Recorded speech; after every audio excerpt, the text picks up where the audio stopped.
लोग उन लोगों की तरफ ज्यादा अट्रैक्ट होते हैं जो उन्हें तो ये लोगों के साथ जुड़ने में आपकी मदद करता है।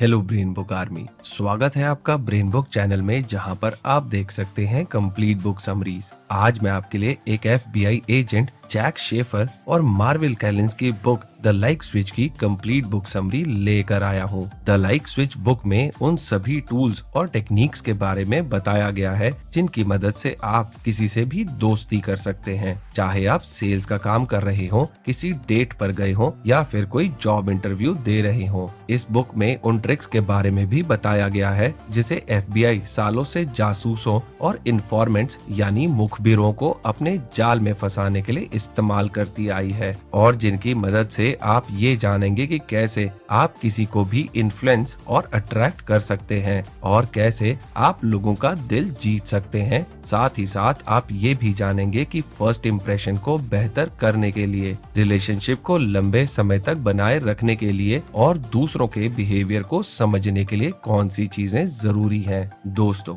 इससे पहले कि आप इस वीडियो में बताई जा रही अनमोल जानकारी में खो जाएं, मैं आपको बताना चाहूंगा कि आपके अपने चैनल ब्रेन बुक पर मैं आपके लिए लाइफ चेंजिंग और इंस्पायरिंग बुक्स की कंप्लीट बुक समरीज लेकर आता हूं। तो अगर आपने अभी तक ब्रेन बुक को सब्सक्राइब नहीं किया है तो अभी सब्सक्राइब करें और बेल बटन भी दबा दें ताकि आप देख सकें इन वीडियोस को सबसे पहले। इस वीडियो के एंड में मैं बताए गए सभी इम्पोर्टेंट बातों को शॉर्ट में दोबारा दोहराऊंगा ताकि इस वीडियो में बताई गई बातें आपको आसानी से याद रहें। तो इस वीडियो को अंत तक देखना मत भूलिएगा। तो चलिए शुरुआत करते हैं पहले चैप्टर से।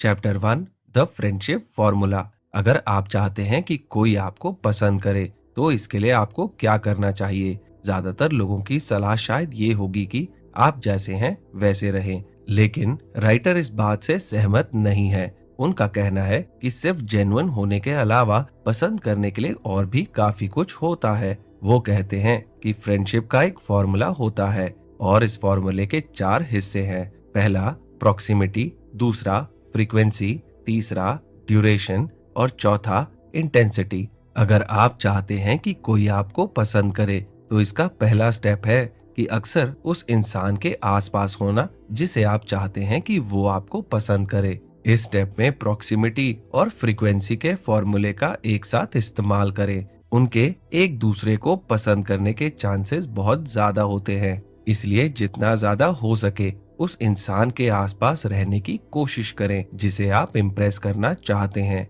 राइटर ने हमें यहाँ एक रियल लाइफ स्टोरी की मदद से फ्रेंडशिप फॉर्मूले को समझाने की कोशिश की है। चार्ल्स नाम का एक FBI एजेंट था जिसे सीगल नाम के एक फॉरेन डिप्लोमेट के साथ दोस्ती करने के लिए कहा गया ताकि उसे अमेरिका के लिए दूसरे देशों की जासूसी करने के लिए राजी किया जा सके। इसके लिए चार्ल्स सबसे पहले प्रॉक्सिमिटी और फ्रीक्वेंसी फॉर्मूले का इस्तेमाल करके उस ग्रोसरी स्टोर तक हर दिन सीगल को फॉलो करने लगा जहां सीगल अक्सर जाया करता था, ताकि वो लोग हर दिन एक ही एनवायरनमेंट में टाइम बिता सकें। साथ ही साथ चार्ल्स ये भी कोशिश करता था कि सीगल का ध्यान बार बार उसकी तरफ जाए ताकि वो फेमिलियर यानी जाना पहचाना लगने लगे। इसके बाद अगला कदम था ड्यूरेशन और इंटेंसिटी के फॉर्मूले को इस्तेमाल करना। ड्यूरेशन बहुत इम्पोर्टेंट है। जितना ज्यादा टाइम आप किसी के साथ बिताएंगे उतना ही आप उन्हें खुद को पसंद करने के लिए इन्फ्लुएंस कर पाएंगे। ड्यूरेशन के फॉर्मूले का इस्तेमाल करके चार्ल्स सीगल के आसपास ज्यादा टाइम बिताने लगा। साथ ही साथ इंटेंसिटी के फॉर्मूले को यूज करते हुए चार्ल्स सीगल को अपनी बातों और विचारों से इम्प्रेस करने लगा और साइकोलॉजिकली सीगल के दिमाग में फ्रेंडशिप के सिग्नल भेजने लगा। इस तरह सीगल चार्ल्स की तरफ काफी उत्सुक हो गया और उसमें इंटरेस्ट लेने लगा, और जब तक चार्ल्स सीगल को ये बताता कि वो एक FBI एजेंट है तब तक सीगल चार्ल्स से इम्प्रेस हो चुका था और उसका दोस्त बन चुका था, और इसी वजह से वो जासूस बनने के लिए भी राजी हो गया। द लाइक स्विच के इस फ्रेंडशिप फॉर्मूले का इस्तेमाल करके आप आसानी से दोस्त बना सकते हैं और साथ ही साथ अपने जीवन में अच्छे रिलेशनशिप भी बना सकते हैं। Chapter 2 getting noticed before a word is spoken. जुगनुओं और इंसानों में कोई खास समानता नहीं है, लेकिन एक खास गुण है जो दोनों में पाया जाता है। जैसे कि जुगनू अपने पार्टनर्स को अट्रैक्ट करने के लिए बार बार ज्यादा तेजी से जगमगाते हैं, उसी तरह से इंसान दूसरों की पॉजिटिव अटेंशन पाने के लिए अपनी पलकों को बार बार झपकते हैं। पलकों का बार बार ऊपर नीचे होना एक नॉन वर्बल यानी बिना कहे जाने वाला एक संकेत है जो सेकंड के 1/6 हिस्से तक ही रहता है। ये इस बात को दर्शाता है कि आप सामने वाले को नुकसान नहीं पहुंचाना चाहते हैं और ये दोस्ती और सुरक्षा का एक संकेत है। जब भी कोई आपको देखकर अपनी पलकें बार बार झपकाए, इसका मतलब है कि वो आपसे दोस्ती करना चाहता है और वो आपके लिए कोई खतरा नहीं है। इसके साथ साथ आप दूसरे नॉन वर्बल संकेतों का भी इस्तेमाल कर सकते हैं। दूसरा नॉन वर्बल संकेत है सर का किसी एक और झुकाना। किसी को देखकर सर को हल्का दाईं या बाईं ओर झुकाना एक फ्रेंडली जेस्चर है। दरअसल इसके पीछे एक साइंटिफिक कारण भी है। जब भी आप अपने सिर को किसी एक और झुकाते हैं तो आपकी गर्दन की कैरोटिड आर्टरीज एक्सपोज हो जाती हैं, जिससे आपके दिमाग में ज्यादा ऑक्सीजनेटेड ब्लड पहुंचता है। हम लोग अनकॉन्शियसली या अनजाने में इन आर्टरीज को सिर्फ उन लोगों के सामने एक्सपोज करते हैं जिनसे हम दोस्ती करना चाहते हैं और जो हमारे लिए किसी तरह का खतरा नहीं होते। ये बात रिसर्च से साबित हो चुकी है कि जो लोग किसी से बात करते हुए अपने सर को सीधा रखने के बजाय किसी एक और हल्का झुकाकर बात करते हैं, उन्हें ज्यादा मिलनसार, ऑनेस्ट और दयालु माना जाता है। अगला पावरफुल नॉन वर्बल संकेत है एक जेन्युइन स्माइल। एक हंसते हुए चेहरे को ज्यादा पसंद किया जाता है और लोग उसकी तरफ ज्यादा अट्रैक्ट होते हैं। स्माइल या मुस्कुराहट एक सामाजिक संकेत है जो फ्रेंडलीनेस को दर्शाता है। इसके अलावा जब भी आप मुस्कुराते हैं, आपके शरीर में एंडोर्फिन हार्मोन्स रिलीज होता है, जिससे आपको अच्छा महसूस होता है। साथ ही साथ अगर कोई आपसे मुस्कुराकर बात करे तो उसकी तरफ ना मुस्कुराना बहुत ही मुश्किल होता है। एक जेन्युइन स्माइल सामने वाले को अच्छा महसूस कराती है। एक और टेक्निक है जिसे मिररिंग टेक्निक कहा जाता है। मिररिंग एक बहुत ही अच्छा नॉन वर्बल संकेत है जो फ्रेंडशिप करना आसान और इफेक्टिव बना देता है। जब भी आप किसी से मिलें तो सामने वाले की बॉडी लैंग्वेज की नकल करने की कोशिश करें। जैसे कि अगर बात करते हुए वो अपने हाथों को मोड़ लेते हैं तो आप भी अपने हाथों को मोड़ लें। इस बात पर ध्यान दें कि सामने वाला इंसान किस तरह से खड़ा या बैठा है। आप भी उसी तरह से खड़े होने या बैठने की कोशिश करें। इन सभी नॉन वर्बल संकेतों का इस्तेमाल करके आप ज्यादा लाइकेबल बन सकते हैं और किसी से भी आसानी से दोस्ती कर सकते हैं। साथ ही साथ दूसरे लोगों में इन संकेतों पर ध्यान देकर आप ये भी पता लगा सकते हैं कि कोई आपकी तरफ अट्रैक्टेड है या नहीं। Chapter 3 the golden rule of friendship. पिछले चैप्टर में आपने जाना कि किस तरह आप नॉन वर्बल संकेतों का इस्तेमाल करके एक पॉजिटिव रिलेशनशिप की शुरुआत कर सकते हैं। अब हम जानते हैं कि वर्बल यानी बातचीत का मौका आने पर हम किस तरह सामने वाले इंसान को इम्प्रेस कर सकते हैं। दोस्ती का एक गोल्डन रूल है जो ये कहता है कि अगर आप चाहते हैं कि लोग आपको पसंद करें तो लोगों को उनके बारे में अच्छा महसूस करवाएं। राइटर ये भी कहते हैं कि ये बात किसी भी रिलेशनशिप को सक्सेसफुल बनाने के लिए सबसे ज्यादा इम्पोर्टेंट है। आइए जानते हैं कि ये रूल किस तरह से काम करता है। लोग उन लोगों की तरफ ज्यादा अट्रैक्ट होते हैं जो उन्हें खुश रखते हैं और उन्हें अपने बारे में अच्छा फील करवाते हैं, क्योंकि बदले में सामने वाला इंसान भी इस पॉजिटिव फीलिंग को वापस देना चाहता है। एग्जाम्पल के तौर पर एक बार राइटर जैक को फ्लाइट से कहीं जाना था और उन्हें इकोनॉमी क्लास की बीच की सीट मिली जो उन्हें पसंद नहीं थी। इसके लिए उन्होंने अपने फ्रेंडशिप स्किल को आजमाने की कोशिश की और टिकट एजेंट से बात करने लगे। बातचीत के दौरान उन्होंने खुद के बारे में बहुत ही कम बात की और उन्होंने टिकट एजेंट को ज्यादा से ज्यादा बात करने का मौका दिया। वो बड़े ही ध्यान से उसकी बातें सुनते रहे और उसकी बातों में दिलचस्पी लेने लगे। इस बातचीत के दौरान राइटर ने टिकट एजेंट को उसके बारे में बहुत ही अच्छा महसूस करवाया। उन्होंने उसके काम की तारीफ की कुछ देर बाद जब राइटर की फ्लाइट के जाने का टाइम हो गया और राइटर जब वहां से जाने लगे, तभी टिकट एजेंट ने उन्हें बुलाकर उनके इकोनॉमी क्लास के टिकट को बिजनेस क्लास के टिकट में बदल दिया। दिलचस्प बात यह थी कि अपनी बातचीत के दौरान राइटर ने एक बार भी टिकट एजेंट से अपनी टिकट को बदलने की बात नहीं की थी। वो ज्यादातर टाइम सिर्फ उसके बारे में और उसकी लाइफ के बारे में बातें करते रहे और अपनी बातों के जरिए उसे पॉजिटिव फील करवाते रहे। इसलिए अगर आप भी किसी से फ्रेंडशिप करना चाहते हैं तो लोगों को उनके बारे में अच्छा फील करवाएं और उनकी तारीफ करें। दूसरों से बातें करते समय उनकी बातों को ध्यान से सुने और उनके बारे में ज्यादा से ज्यादा जानने की कोशिश करें। अंग्रेजी में कहावत है कि always treat others the way you would like to be treated, यानी कि हमेशा दूसरों से उसी तरह का बर्ताव करें जैसा बर्ताव आप खुद के लिए चाहते हैं। दोस्तों, ब्रेन बुक चैनल पर हमारी सोच है कि हम आपके साथ लाइफ चेंजिंग बुक्स की समरी शेयर कर आपकी लाइफ में एक पॉजिटिव बदलाव ला सकें। हमारी इसी सोच को पूरा करने के लिए कुकू एफएम, जो कि इंडिया का एक लीडिंग ऑडियो बुक प्लेटफॉर्म है, ने आपके लिए स्पेशल 50% डिस्काउंट का उपहार दिया है। इस ऐप की सालाना सब्सक्रिप्शन 399 रुपए है, पर अगर आप BB50 कोड को यूज करते हैं तो आपको मिलेगा 50% डिस्काउंट, यानी कि अब आपकी सालाना सब्सक्रिप्शन सिर्फ 199 रुपए की होगी, जो कि रोज के 1 रुपए से भी कम है। ऑडियो बुक्स न सिर्फ हमारा टाइम बचाती हैं, बल्कि कुकू एफएम पर आपको मिलती हैं 1000 से भी ज्यादा बुक समरीज, इंस्पिरेशनल बायोग्राफीज और भी बहुत कुछ, वो भी सिर्फ एक बुक की कीमत में। और यही नहीं, ये ऑडियो बुक्स आप अपनी रीजनल लैंग्वेज में भी सुन सकते हैं। तो देर मत कीजिए और अपने फोन पर Kuku FM mobile app install करके कम्युनिकेट टू इन्फ्लुएंस और ऐसी ही ढेर सारी ऑडियोज को सुनकर अपनी लाइफ में एक पॉजिटिव बदलाव लाएं। याद रखें, ये 50% डिस्काउंट केवल पहले 250 यूजर्स के लिए है, तो देर मत कीजिए और इस स्पेशल BB50 डिस्काउंट कोड का फायदा उठाकर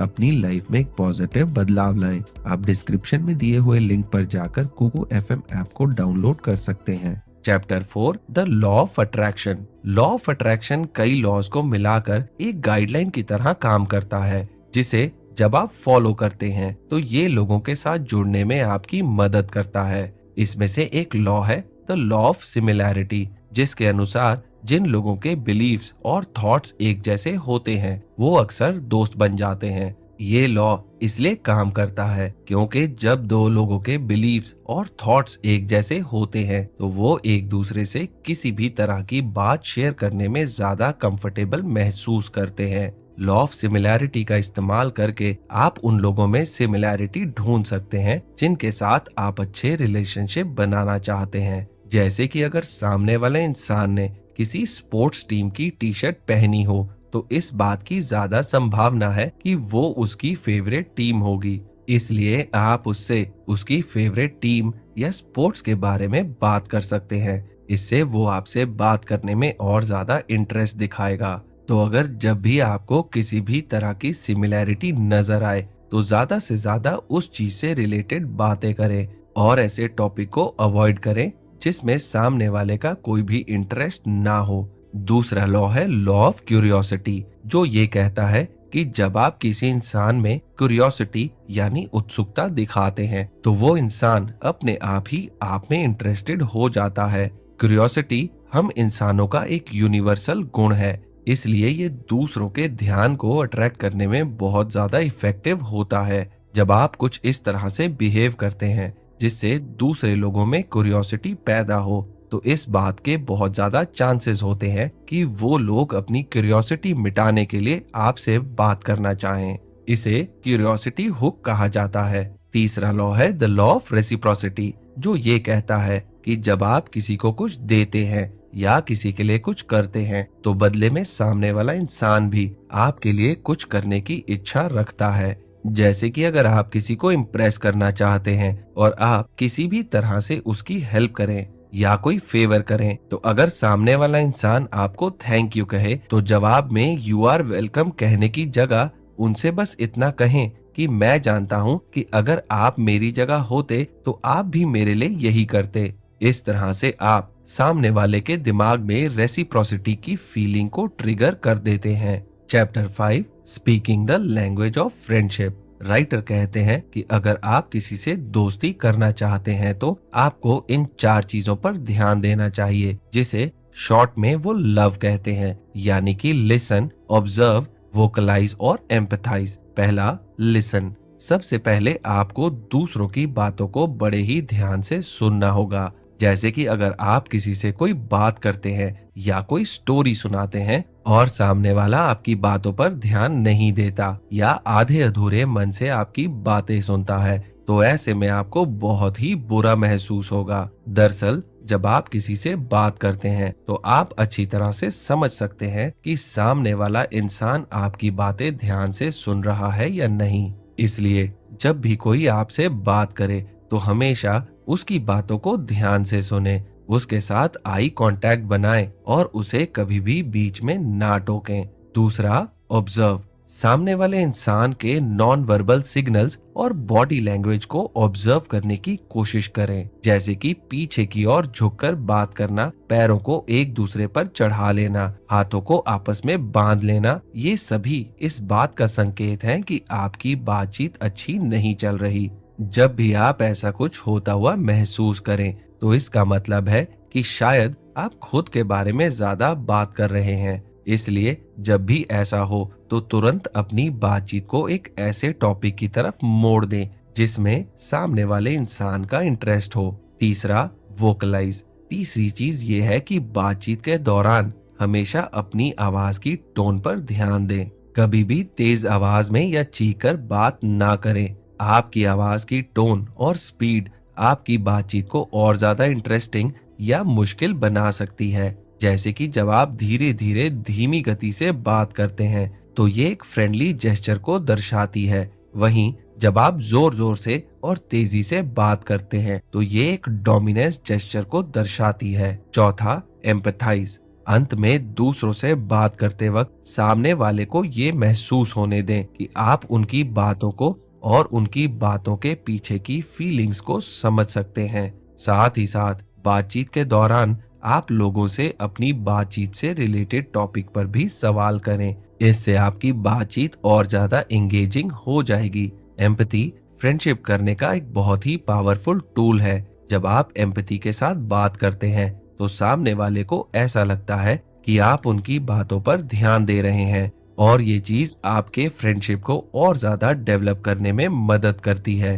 चैप्टर 6 बिल्डिंग क्लोजनेस। दोस्ती करने के लिए और रिश्तों को निभाने के लिए एक खास तरह की बॉन्डिंग एजेंट की जरूरत होती है जिसे रेपो कहा जाता है, जिसका मतलब है एक क्लोज रिलेशनशिप। जब आप किसी दूसरे इंसान के साथ कनेक्ट होते हैं तो रेपो ही वो चीज है जिसके आधार पर आपका रिलेशनशिप आगे बढ़ता है। अगर आप दोस्त बनाना चाहते हैं तो ये आपकी रिस्पॉन्सिबिलिटी है कि आप एक रेपो बनाने की कोशिश करें। किसी के साथ रेपो बनाना वैसा ही है जैसा उसके साथ कनेक्शन बनाना। एक बार जब आप ऐसा कर लेते हैं तो फिर आप दूसरों का विश्वास हासिल कर लेते हैं और उनकी लाइफ के बारे में बहुत कुछ जान सकते हैं। सामने वाले की बॉडी लैंग्वेज की मिररिंग या नकल करना रेपो बनाने का बहुत ही अच्छा तरीका है। इसके अलावा मिररिंग के जरिए आप इस बात की भी जांच कर सकते हैं कि सामने वाले इंसान के ऊपर आपका रेपो बन चुका है या नहीं।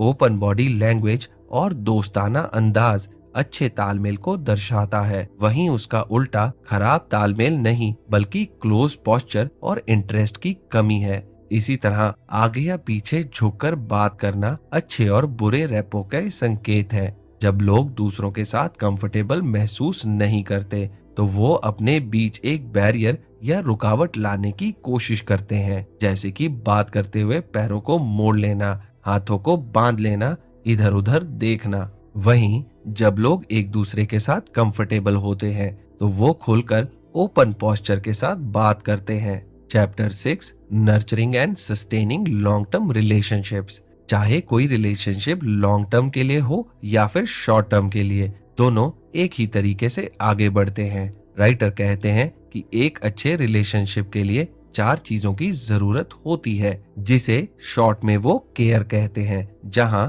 C compassion, A active listening, R reinforcement और E एम्पैथी होते हैं। पहला, कंपैशन। किसी रिलेशनशिप में जब सब कुछ अच्छा चल रहा हो तो उसे निभाना बहुत आसान होता है, लेकिन जब किसी रिलेशनशिप में किसी तरह की प्रॉब्लम हो तब उसकी देखभाल करना बहुत जरूरी है। हर दिन बस छोटे छोटे काम करके आप अपने पार्टनर को एहसास दिला सकते हैं कि आप उनकी केयर करते हैं, जैसे कि काम में उनकी मदद करना, जरूरत के वक्त उनके साथ मौजूद होना, उनके लिए कुछ स्पेशल करना, या फिर कुछ और नहीं तो कम से कम अपने पार्टनर को जेन्युइन कॉम्प्लीमेंट देना आपके पार्टनर को खुशी दे सकता है। जब भी आप किसी को कॉम्प्लीमेंट देते हैं या उसकी तारीफ करते हैं तो कुछ दिनों बाद आप भले ही इस बात को भूल जाएं, लेकिन सामने वाले इंसान को ये बात लंबे समय तक याद रहती है। दूसरा, एक्टिव लिसनिंग। किसी लॉन्ग टर्म रिलेशनशिप में कम्युनिकेशन या बातचीत का बहुत ही अहम रोल है। इसके लिए जरूरी है कि आप अपने पार्टनर की बात ध्यान से सुने। जब आप अपने पार्टनर की बात ध्यान से सुनते हैं तो आप उनकी जरूरतों को अच्छी तरह से समझ सकते हैं और ये भी जान पाते हैं कि उन्हें कब कैसा फील होता है। वहीं दूसरी ओर, अगर आपका रिलेशनशिप भले ही कई साल पुराना है, लेकिन अगर आप अपने पार्टनर की बातों पर ध्यान नहीं देते तो आप उनकी फीलिंग्स और इमोशंस को कभी भी ढंग से समझ नहीं पाएंगे। तीसरा, रीइंफोर्समेंट। जब भी आपका पार्टनर कुछ अच्छा करे तो उसकी तारीफ जरूर करें। इसके बाद कोशिश करें कि आप कभी भी अपने पार्टनर का बर्थडे या अपनी एनिवर्सरी के बारे में ना भूलें। उन्हें हमेशा वही गिफ्ट दें जिनकी उनको जरूरत हो या जो उन्हें पसंद हो। अगर आप ऐसा गिफ्ट देंगे जो उन्हें नहीं चाहिए, भले ही आपका गिफ्ट कितना ही महंगा क्यों ना हो, आपके पार्टनर के लिए ये गिफ्ट बेकार ही होगा। इसके अलावा अपने पार्टनर को डिसीजन लेने के लिए इंकरेज करें। खासकर उन डिसीजंस में अपने पार्टनर को जरूर शामिल करें जिसका असर आप दोनों की लाइफ पर पड़ता हो। चौथा, एम्पैथी। एम्पैथी केयर का आखिरी और बहुत जरूरी हिस्सा है। ये समझने की कोशिश करना कि आपका पार्टनर कैसा फील कर रहा है और आप कैसे उसकी केयर कर सकते हैं, तो ये एक अच्छे रिलेशनशिप को बनाए रखने के लिए बहुत जरूरी है। इसके अलावा आपस में कोई प्रॉब्लम होने पर हमेशा सिचुएशन को सामने वाले के नजरिए से भी देखने की कोशिश करें। इस तरह से आप कभी भी गलत डिसीजन नहीं ले पाएंगे। Chapter 8, the perils and promise of relationships in a digital world. आज के टाइम में दोस्त बनाने में इंटरनेट का बहुत ही अहम रोल है, लेकिन ध्यान देने वाली बात ये भी है कि इंटरनेट पर बनने वाले सभी दोस्त असल नहीं होते।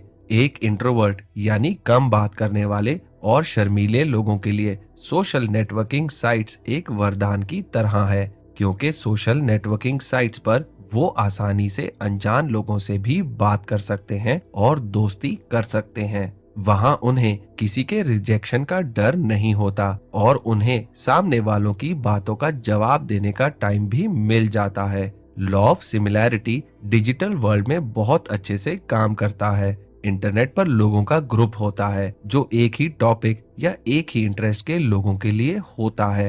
एक ही इंटरेस्ट रखने वाले लोगों के साथ जुड़ना और उनसे दोस्ती करना आज से पहले इतना आसान कभी नहीं था। इंटरनेट ने दोस्ती करने और रिलेशनशिप बनाने की डेफिनेशन ही बदल दी है। रिलेशनशिप बनाने के लिए इंटरनेट एक बहुत ही अच्छा टूल है, लेकिन इसके कुछ नुकसान भी हैं। इंटरनेट पर नए दोस्त बनाने से पहले आपको इस बात पर ध्यान देना चाहिए कि आप अपनी प्राइवेसी को कैसे बचाएंगे। इंटरनेट पर आपके द्वारा पोस्ट की गई जाने वाली चीजों का फ्यूचर में आपके खिलाफ इस्तेमाल किया जा सकता है, इसलिए ऐसा कुछ भी पोस्ट ना करें जिसकी वजह से आगे चलकर आपको पछताना पड़े। इस बात का भी ध्यान रखें कि इंटरनेट पर चीजें जैसी दिखती हैं वो अक्सर वैसी नहीं होती। ऐसे बहुत सारे ठग और जालसाज लोग ऑनलाइन अपने शिकार की तलाश में रहते हैं, इसलिए किसी भी तरह की प्रॉब्लम से बचने के लिए इंटरनेट का इस्तेमाल बहुत ही सावधानी से करें। तो दोस्तों, जैसे कि मैंने आपसे कहा था कि इस वीडियो के अंत में मैं बताए गए सभी इम्पोर्टेंट पॉइंट्स को दोबारा दोहराऊंगा, तो चलिए सारी इम्पोर्टेंट बातों पर एक बार फिर से नजर डाल लेते हैं। किसी भी इंसान से दोस्ती करने के लिए फ्रेंडशिप फॉर्मूला यानी प्रॉक्सिमिटी, फ्रीक्वेंसी, ड्यूरेशन और इंटेंसिटी का इस्तेमाल करें। नॉन वर्बल संकेतों जैसे मिररिंग या जेन्युइन स्माइल के जरिए आप आसानी से लोगों से दोस्ती कर सकते हैं। फ्रेंडशिप का एक गोल्डन रूल है जो ये कहता है कि अगर आप चाहते हैं कि लोग आपको पसंद करें तो लोगों को उनके बारे में अच्छा फील करवाएं। लोगों के साथ जुड़ने के लिए लॉ ऑफ अट्रैक्शन यानी कि law of similarity, law of curiosity और लॉ ऑफ रेसिप्रोसिटी का इस्तेमाल करना ना भूलें। जब भी कोई आपसे बात करे तो हमेशा उसकी बातों को ध्यान से सुने, उसके साथ आई कांटेक्ट बनाएं और उसे कभी भी बीच में ना टोकें। अगर आप दोस्त बनाना चाहते हैं तो ये आपकी रिस्पॉन्सिबिलिटी है कि आप एक रेपो बनाने की कोशिश करें। अपने रिलेशनशिप को अच्छा बनाए रखने के लिए अपने पार्टनर की तारीफ करें, छोटे छोटे कामों में उनकी मदद करें, उनकी बातें ध्यान से सुने और उनकी फीलिंग्स को समझने की कोशिश करें। तो दोस्तों, मुझे उम्मीद है कि आपको द लाइक स्विच बुक पर बना ये वीडियो पसंद आया होगा। मैं जल्दी आपके लिए एक नया लाइफ चेंजिंग वीडियो लेकर आऊंगा। तो चलिए मिलते हैं अगले वीडियो में। आपका समय शुभ हो।